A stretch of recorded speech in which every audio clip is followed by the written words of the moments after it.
Vous êtes stressé? Oui, carrément. Et pourquoi ça? Je me doute que tout n'est pas au top. Qu'est-ce qui vous fait dire ça? Tout le monde fait tout et n'importe quoi. En réunion, on essaye d'instaurer une hiérarchie, mais bon... Personne ne s'y tient. Qui joue les rebelles? Mes sœurs. Vous êtes l'aînée, Cindy? Oui, c'est ça. Et après, c'est vous, Marjorie. Oui, c'est ça. Et ensuite, il y a Karen et enfin Jeannette, le bébé. Bien. Elles pensent être associées parce qu'on est de la même famille. Leur nom est sur le bail du salon? Non, du tout. Non, Donc elles ne gèrent rien du tout. Non. non. Racontez-moi comment vous vous êtes associés. On pensait qu'en associant business et famille, on se garantirait un futur en or pour nous toutes. Vous vous en sortez? À peine. On vit grâce au pourboire. Vous avez un crédit de combien? 50 000 $ et ma maison en caution, 140 000. Donc si vous faites faillite, vous perdez votre maison? Oui, C'est ça. je suis angoissée. Je sais vraiment pas comment sortir de ce pétrin. Vos autres sœurs vivent avec vous? Oui. Et personne n'est mort, bravo. Non, Personne. Qui paye les charges de la maison? Marjorie et moi. Donc elle ne paie rien. Voilà. C'est ça. Il me semble que vous vous êtes rendu responsable de vos sœurs. Oui, mais c'est culturel. Dans notre culture, les anciens s'occupent des plus jeunes. C'est difficilement gérable, non? Ça fait 4 ans que je stresse. Mais je veux les voir réussir et s'épanouir. C'est tout à votre honneur. Mais ça ne doit pas vous causer un préjudice. Alors dites-moi, comment vous répartissez-vous le travail dans le salon? J'aime coiffer. Elle s'occupe de la paperasse et des recrutements. Et quand la situation dégénère avec mes sœurs, c'est Marjorie qui calme tout le monde. C'est la gentille. C'est vrai. Donc Cindy, vous êtes la méchante. Je suis l'aînée. Et donc la patronne. Ok, on va regarder ensemble ce qui s'est passé dans votre salon aujourd'hui. Oh, ça me fait peur.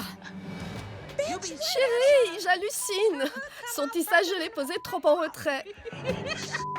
C'est votre coiffeuse, Femi. Oui. J'ai trouvé son attitude très vulgaire pendant qu'elle coiffe les clientes. Et devant un salon plein. Est-ce que vous trouvez ça professionnel? Non. Ok, continuons.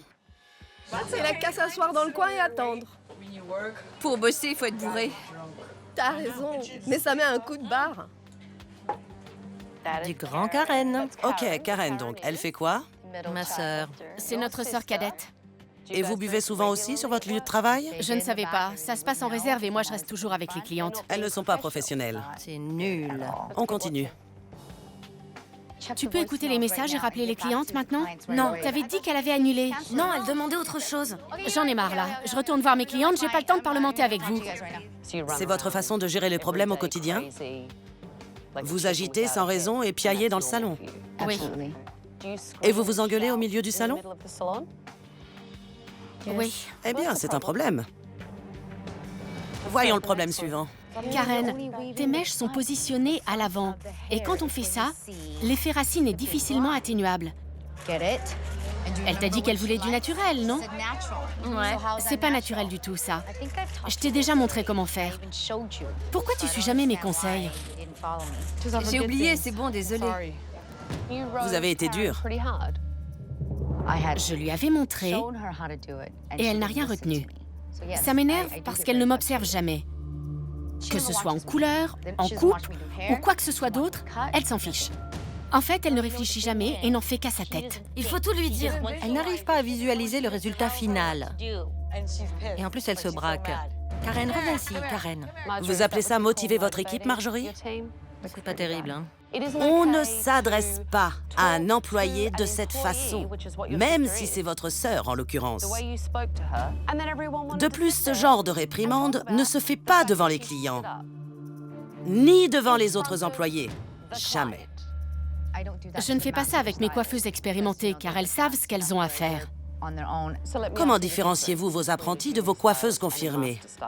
Les apprentis sont en formation, elles ne connaissent pas toutes les ficelles Toni & Guy. Vous êtes franchisé Toni & Guy? Oui. Toni & Guy est une marque créée à Londres par 5 frères.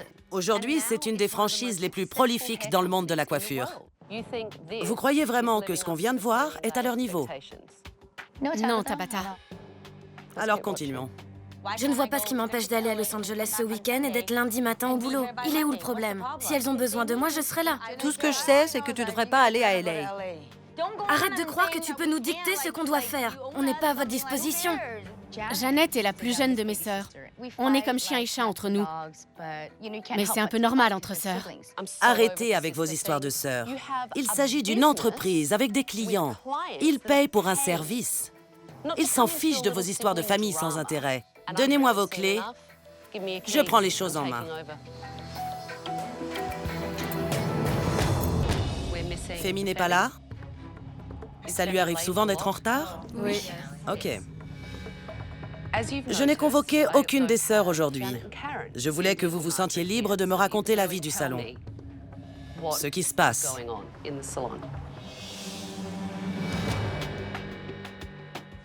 Femi, vous êtes en retard. Oui. C'est tout? Et dorénavant, vous allez essayer de ne plus l'être. Je vais essayer. On n'essaie pas avec moi. Vous êtes là pour vous dépasser. Je ne serai plus en retard. Bien, merci. Je serai à l'heure. Je ferai mon possible pour être à l'heure demain. Si je ne bois pas trop ce soir. C'est mon anniversaire, c'est ma fête. J'ai envie de m'éclater un peu. Pour moi, il y a beaucoup trop de drames familiaux qui ponctuent la vie de ce salon. Entre Cindy qui engueule Karen car elle n'aime pas ce qu'elle fait, et Jeannette et Marjorie qui la critiquent dans la réserve, elles n'arrêtent pas de faire des cancans et de se critiquer, même devant les clients. Ouais, c'est bien ça, oui. Vous êtes d'accord? Ça arrive tous les jours, chaque fois devant les clients. Vous trouvez que Cindy est aussi dure avec vous qu'avec ses sœurs? Vraiment dure? Comment est-ce que vous vivez ça? On essaye de ne pas s'interposer. C'est normal de se disputer entre sœurs. Mais là, en plein milieu du salon, ça ne se fait pas. Pourtant, on peut rien y faire, on est les employés ici. C'est clair que si on parle trop, on va se la mettre à dos. Moi, elle me fait peur. Vous avez peur? Oui, elle est vraiment méchante. Quel est le rôle de Marjorie ici? On l'entend jamais. Hier, j'ai observé Cindy. Elle faisait du pseudo-management. Oui, c'est son rôle ici. Mais vous avez été formée, non? Oui, mais je n'ai pas été formée au style Mia Bella. De quel style parlez-vous? Dites-moi. Le style Tony and Guy. Bien, donc vous n'avez jamais été formée aux techniques de l'académie Tony & Guy. Elle m'a juste montré 2 coupes typiques. C'est tout. Et quelle coupe vous a-t-elle montré? La coupe Delta et la coupe fer à cheval. Ok. Cindy devrait s'investir plus dans le management et la formation. Mais elle ne sait pas comment faire. Depuis quand est-elle coiffeuse? 4 ans. Et c'est elle votre formatrice? Oui, Oui. Est-ce que c'est un problème? oui, bien sûr. Ce salon est dans un état lamentable et l'ambiance y est électrique. De plus, la formation n'est pas adaptée. Je n'accepterai personne ici tant que vous n'aurez pas tout nettoyé. Et cet endroit a intérêt à être propre. Je sais qu'on devrait nettoyer, on aurait même dû nettoyer régulièrement depuis 2 ans.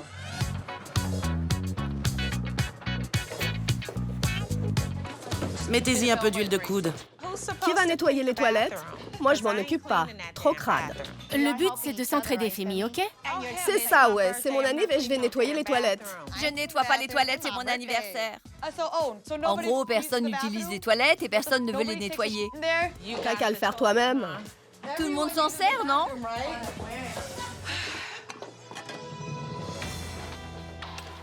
Je crois que j'en ai assez fait. Non, je ne crois pas. C'est votre anniversaire, je comprends. Mais vous avez nettoyé votre poste? Honnêtement, pourquoi êtes-vous aussi négative? J'ai juste pas envie de faire du ménage le jour de mon anniversaire. Les clients n'ont pas à faire abstraction de la saleté. Redescendez un peu sur terre. Je lui ai dit, j'ai un cadeau d'anniversaire pour vous. Vous allez prendre ce seau et nettoyer votre poste. Il est dégoûtant. Venez ici, tout le monde. C'est mieux, non? Ça vous plaît? Oui, une bouffée d'air frais. Ça vous fait plaisir? Carrément. Voir le salon aussi propre, c'est super valorisant. En plus, on l'a nettoyé en équipe, une première. Maintenant, je dois évaluer votre travail. Vous êtes un salon Tony & Guy. Je vais donc me baser sur leur style pour vous juger. Vous avez l'air stressé. J'ai choisi la coupe Laura, C'est de quelle collection? la dernière. On ne l'a pas encore travaillé. Ce sera donc un défi à relever. Certainement. Et qui de plus qualifié pour m'aider aujourd'hui qu'Anthony Mascolo, un des fondateurs associés et directeur international de Toni & Guy. C'est dingue. Anthony Mascolo est entré dans notre salon. Cindy est en train de pleurer. Je suis très émue, désolée. Je suis une de vos fans. Je vais très bien, merci. Content de vous rencontrer. Il est temps de nous impressionner, mesdames. À vous de jouer. L'important, c'est que les clientes repartent radieuses. Ceci n'est qu'une base. Je dois vérifier qu'elle maîtrise toutes les coupes. J'ai ramené des modèles pour qu'elle s'entraîne.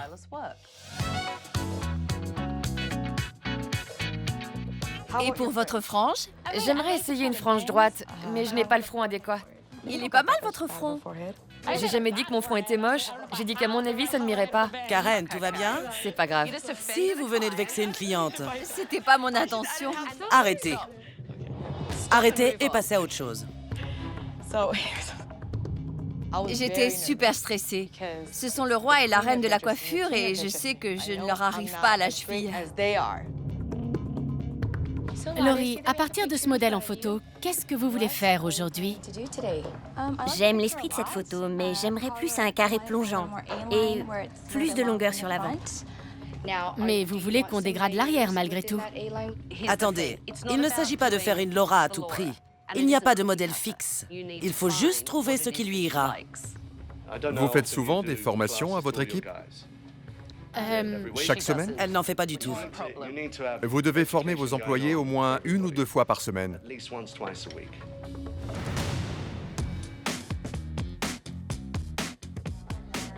Quelle longueur voulez-vous couper aujourd'hui?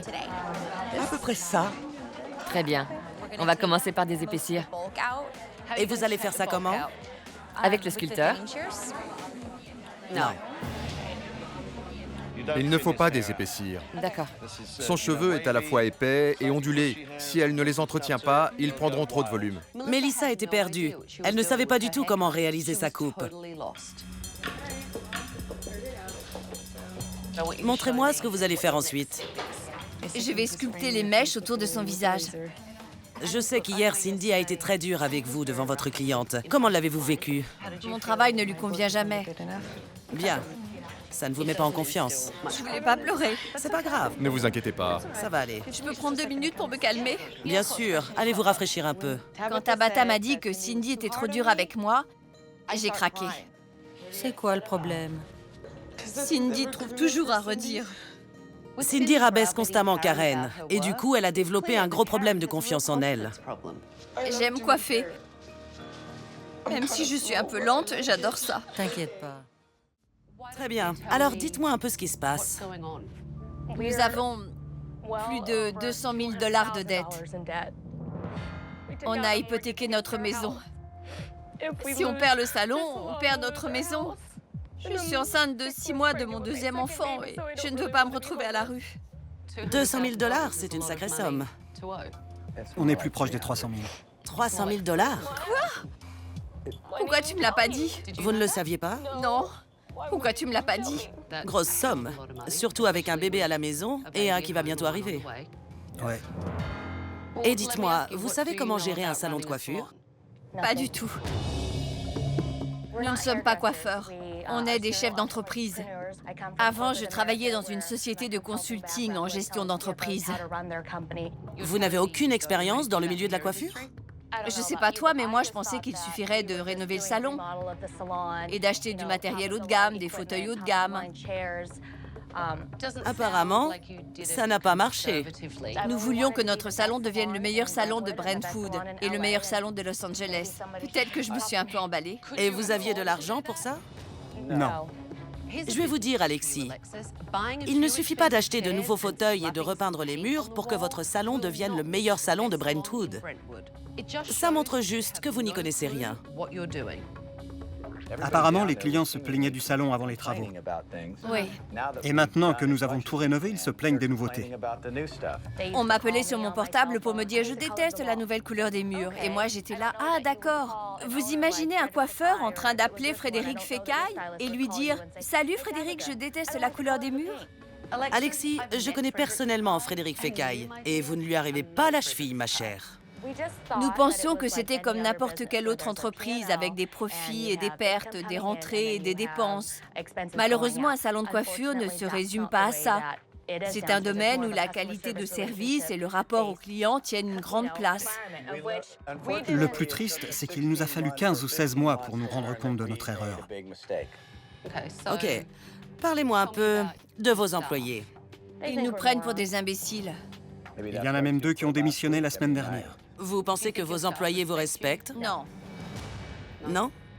Peut-être qu'ils respectent Tim un peu plus que moi. Pourquoi ne vous respecteraient-ils pas, Alexis?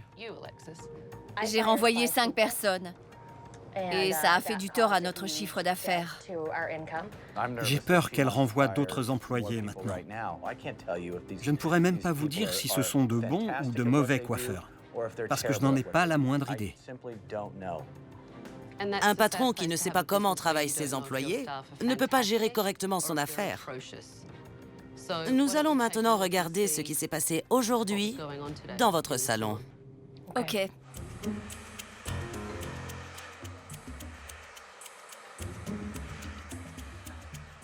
Elle se fait faire les ongles. Pendant les 3 jours où elle était censée me former, elle se faisait coiffer. C'est normal? Vous vous faites coiffer tous les combien? Environ 2 fois par semaine.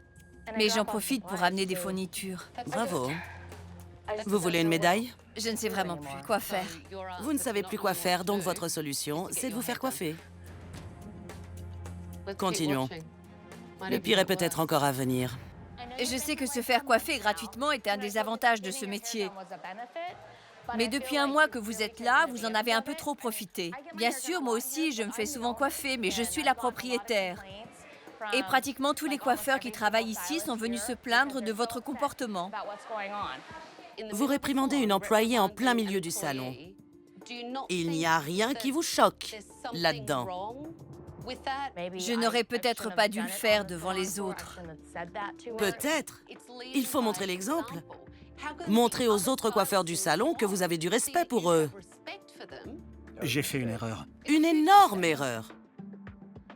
Continuons.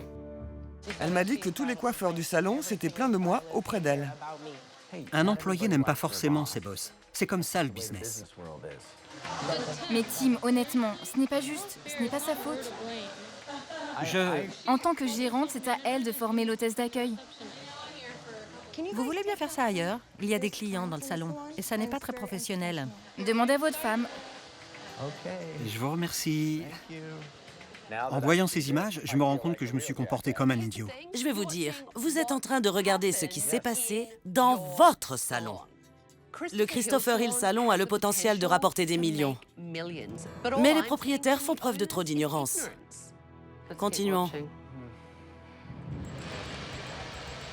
Le propriétaire du salon travaille ici? Tout ce que je sais, c'est que les associés de Christopher Hill viennent de reprendre l'affaire. Ah, d'accord. Alors dites-moi, qui est ce Christopher Hill? Je l'ai inventé de toutes pièces, en disant qu'il venait de Londres, qu'il était coiffeur de stars, et qu'il avait des marques de morsures de requins sur les bras, après avoir plongé avec le commandant Cousteau. Nous ne connaissons rien au milieu de la coiffure. Nous avons présenté Christopher comme étant notre associé. On parle bien du faux Christopher? Car il n'existe pas, c'est bien ça? Ouais. C'est un personnage imaginaire. Christopher Hill n'existe pas. Vous réalisez que vous passez tout ce temps à créer un faux salon et un faux personnage au lieu de créer un salon authentique? J'en ai assez vu, je crois. Donnez-moi vos clés, je prends les choses en main. Je vous ai réunis ce matin pour que vous me disiez en toute franchise ce qui, pour vous, ne va pas dans ce salon. J'ai l'impression que vous n'avez aucun respect pour vos patrons et vice-versa. Je me trompe? Pour commencer, elle n'a aucun respect pour notre métier. Pour elle, nous sommes tous des moins que rien. Donc vous pensez qu'Alexis vous traite comme des imbéciles parce que vous êtes coiffeur? Comme elle vous le dira sûrement, elle a un master de l'université de Stanford avec mention. Et elle n'arrête pas de nous le répéter tout le temps. C'est comme si on était d'une classe inférieure. Il faut vraiment que Tabata secoue Alexis pour qu'elle se décide à nous écouter. C'est pas parce qu'elle a un master qu'elle est plus forte que nous. Certains d'entre vous ont-ils des diplômes? Non. Ça venait du cœur. Personne? Tiffany, je vous ai vu grimacer. C'est la première fois que je travaille dans un salon de coiffure. J'aurais besoin d'une formation, mais Alexis et Tim ne m'ont jamais formé. De toute évidence, Tim et Alexis croient que le salon va tourner tout seul. Non seulement ils engagent une hôtesse d'accueil sans expérience, mais ils n'ont même pas pris le temps de la former. Et ça, c'est le b.a.-ba. J'ai entendu qu'il y avait eu beaucoup de turnover au salon. Alexis a renvoyé 5 personnes. Là encore, c'était un problème de respect. Les 2 derniers qui sont partis ne se sentaient pas respectés. 7 personnes sont parties, ça fait beaucoup, non? 7 personnes, c'est une équipe tout entière. Elle a même dit « Je m'en moque si ce salon n'a plus de coiffeur. C'est mon salon. » Je pense qu'Alexis peut être une vraie garce quand elle s'y met. Je comprends que ça puisse en exaspérer certains au point de partir. Moi maintenant, ça me passe au-dessus. Qui d'autre a envisagé de partir? Alexis a renvoyé la moitié de son personnel. Maintenant, il faut que je vois si l'autre moitié fait du bon travail. Je vais donc faire venir des modèles pour évaluer leurs compétences. Ça pourrait être une belle coupe, mais c'est beaucoup trop foncé pour moi. On n'est pas obligé de la choisir aussi foncée. La même couleur que vos yeux, je pense que ça vous irait bien. La couleur de vos cheveux fera ressortir la couleur naturelle de vos yeux. Je crois qu'on devrait essayer celle-là, vous verrez, je suis sûr que ça va vous plaire. Beau travail, continuez. La dernière fois que j'ai fait une couleur, c'était il y a 5 ans, et j'ai perdu beaucoup de cheveux par la suite. Donc j'ai jamais refait de couleur, ni même de mèche depuis. Vos cheveux se sont cassés ou ils sont tombés? Ils sont tombés. Vous alliez beaucoup à la mer ou à la piscine? C'était en été, donc oui. Il faut continuer à creuser, mais je pense que votre diagnostic est le bon. Merci. Si je comprends bien, quand je vois cette photo, vous voudriez une couleur plus foncée? Je veux que ce soit facile à entretenir. Vous prenez le temps de les sécher au sèche-cheveux chez vous? Je prends seulement 5 ou 10 minutes pour me coiffer le matin. Je vois. J'ai 3 enfants, je n'ai pas le temps. D'accord, on va seulement dégrader. Avec votre coupe et votre couleur naturelle, ça devrait vous plaire. Ok. Continuez comme ça. Merci. J'adore la couleur. C'est un changement radical. Ça vous plaît? Oui, ça me plaît énormément. Ça rend vraiment bien. Les coiffeurs du Christopher Hill font du bon travail. Ce sont donc les propriétaires qui sont responsables de la faillite du salon, même si eux pensent qu'ils ont les compétences pour redresser la barre. J'ai donc voulu voir si eux-mêmes étaient capables d'évaluer le travail de leur coiffeur. Aimée vient de s'occuper de cette cliente. Elle lui a fait une couleur. Quel produit, madame, devrait-elle ramener chez elle? Shampoing et après-shampoing. Vous pourriez être plus précis? Du tonnerre? Non. Vous n'en avez aucune idée? Non, j'ai aucune idée. Ça se voit. Et je devrais savoir ces choses-là. Pouvez-vous me dire ce que Taline vient de faire sur les cheveux de Jennifer aujourd'hui? D'après moi, vous avez dû couper un peu de longueur et faire un beau brushing. Je ne crois pas que vous ayez fait une couleur. Enfin, j'espère que non. Eh bien si, Taline a fait une couleur à sa cliente. Tim et Alexis ne connaissent absolument rien à la coiffure. Alors peut-être qu'ils devraient écouter leur coiffeur un peu plus souvent. Je trouve que la couleur est superbe. Ça vous plaît? J'adore. Super. Je reviendrai. C'est le plus beau compliment qu'on puisse faire à un coiffeur. Je reviendrai et je vais déjà prendre rendez-vous. Ça nous fait plaisir d'entendre ça. Qu'est-ce que vous en pensez? J'aime beaucoup, vraiment. J'adore cette couleur. Ça fait beaucoup plus naturel que ce que vous aviez avant. Quand vous êtes arrivé, vos cheveux étaient trop clairs, avec trop de nuances différentes. Vous reviendrez dans ce salon? Absolument, je reviendrai voir Kevin. Vous êtes de bons coiffeurs. Et le travail que vous faites ici est excellent. La preuve en est que tous les modèles qui sont venus aujourd'hui sont prêts à revenir. Le problème est donc ailleurs. On dirait que vous manquez de motivation, qu'il y a une rupture à un moment donné. Vous êtes d'accord avec moi? On n'éprouve aucune fierté à travailler ici. Vous savez quoi? On ne pouvait pas mieux dire. Quand on a vu que Tim et Alexis n'avaient aucun respect pour nous, certains sont partis. Vous devez comprendre une chose. Quand votre équipe perd toute motivation, c'est très mauvais pour les affaires. Je suis endetté, je suis démoralisé, les gens qui travaillent pour moi le sont aussi. Je m'en veux de ne pas avoir su apprécier mes employés à leur juste valeur. Si on ne croyait pas en vous, on ne serait pas ici aujourd'hui. On n'aurait pas dépensé 200 000 $ dans ce salon. Nous croyons en vous. Ok, inutile de balancer des chiffres, ça ne va rien changer. C'est une décision que vous avez prise. Après la journée d'évaluation, il apparaît évident que le problème ne vient pas du travail des employés. Tim et Alexis doivent accepter le fait que leur salon est en train de couler parce qu'ils ne savent pas le gérer.